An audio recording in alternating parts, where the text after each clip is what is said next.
গোপালগঞ্জের মামলা থেকে খালাস পেলেন তারেক রহমান। গোপালগঞ্জ আদালতে দায়েরকৃত মানহানির একটি মামলা থেকে খালাস পেয়েছেন বিএনপির ভারপ্রাপ্ত চেয়ারম্যান তারেক রহমান। মঙ্গলবার ২৭ আগস্ট দুপুরে গোপালগঞ্জের chief judicial magistrate Mohammad Shahadat Hossain Bhuiyan এই খালাসের আদেশ দেন।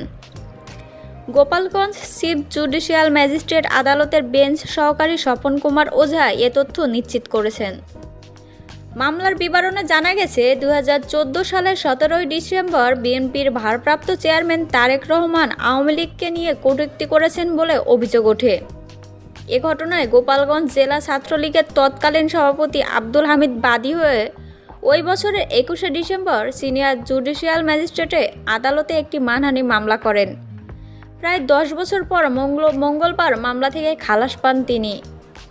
অন্যদিকে স্বেচ্ছাসেবক দলের কেন্দ্রীয় সভাপতি এস.এম. জিলানী সহ অন্যদের ফৌজদারি কার্যবিধির ২৪৯ ধারায় একটি মারধরের মামলা থেকে খালাস দিয়েছেন একই আদালতের বিচারক। এর আগে গত বুধবার নোয়াখালীতে রাষ্ট্রদ্রোহ মামলায়ও খালাস পান তারেক রহমান।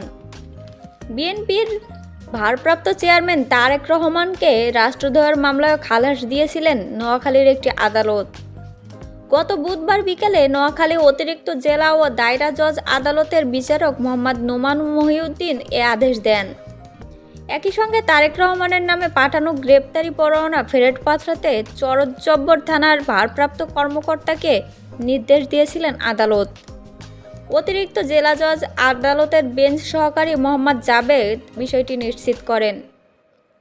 আদালত সূত্রে জানা যায়, ২০১৪ সালের ডিসেম্বরে লন্ডনের একটি অনুষ্ঠানে বঙ্গবন্ধু শেখ মুজিবুর রহমানকে নিয়ে বক্তব্য দেন বিএনপির ভারপ্রাপ্ত চেয়ারম্যান তারেক রহমান।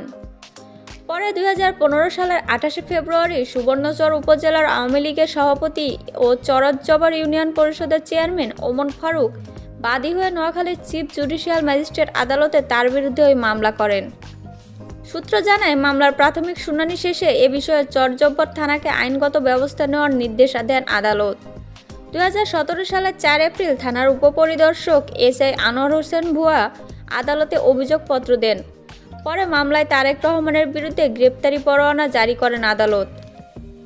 মামলায় রাষ্ট্রপক্ষের আইনজীবী ছিলেন অতিরিক্ত জেলা জজ আদালতের সরকারি কৌঁসুলি পিপি দেবব্রত চক্রবর্তী। তারেক রহমানের পক্ষে ছিলেন জেলা জজ আদালতের জ্যেষ্ঠ আইনজীবী ও জেলা বিএনপির সহসভাপতি এ.বি.এম. জাকারিয়া ও কৃষক দলের কেন্দ্রীয় কমিটির সাংগঠনিক সম্পাদক রবিউল হাসান। এর আগে গত রোববার বিকালে তারেক রহমানের বিরুদ্ধে মামলা মিথ্যা প্রত্যাহার করতে ওমর ফারুকের বিরুদ্ধে ঝাড়ু মিছিল করেন সুবর্ণচর উপজেলা বিএনপির নেতাকর্মীরা। এ সময় ইউনিয়ন পরিষদ থেকে ওই চেয়ারম্যানকে বহিষ্কার সহ তাকে আইনের আওতায় আনার জন্য জোর দাবি জানান তারা।